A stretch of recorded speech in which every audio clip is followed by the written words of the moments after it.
Okay, I am against cybercrime law.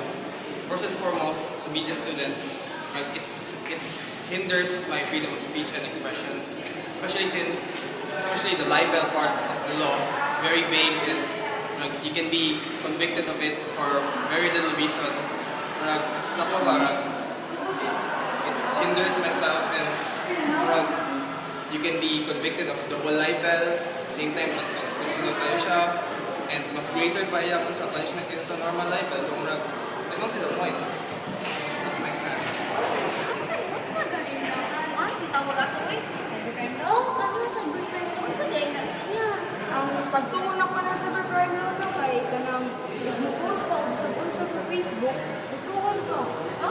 Ay, kung ina ka lang, mag-post ka niya. Niya ka na nilipost mo kay Dako, kasi mga pulis. Ano ba? Nalaing ko siya kayo kay 12 years na siya matulong anak. Wala, so Oo, dili na ka maka-express kung siya itong gusto ito. Oo, dili. Nang wala na kita maka-express ka. Ay, kung ina ko na ay mga ikabuhan ka ng ibang tao niya ka ng kailangan ka mo express na yung feelings, dili ka ka. Oh, dili na lang jud kay. Ay, di na lang kita Natay gusto i-isulti, di na lang jud ta mo kwala. Ako ala na kaguling. Ay, nalang nakan kita ma-preso ka. Preso ko Ikaw lang ka ka naman sa na. pagsikat. Good job mo na. Dili sa na maayo nila ha.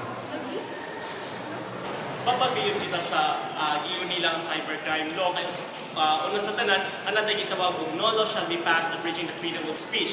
O kini mahitungod sa atong mga kagawasan nga maghatag sa atong mga kaugalingan o atong mga opinion sa mga matang issue. Apan karon gihisgutan man o sa iyang mga provision sa mga balaunon kakinhalan yun manubag ang tagsa-tagsa sa pagbuhat sa dili maayo diha sa mga social networking sites. Apan kita isip mga mass communication students o mga tao nga gusto lamang maghatag silang opinion o sa kini kada kung mabagay saglit sa mga provision na gihatag niini o sa kini nga dili gayud angay nga ipasa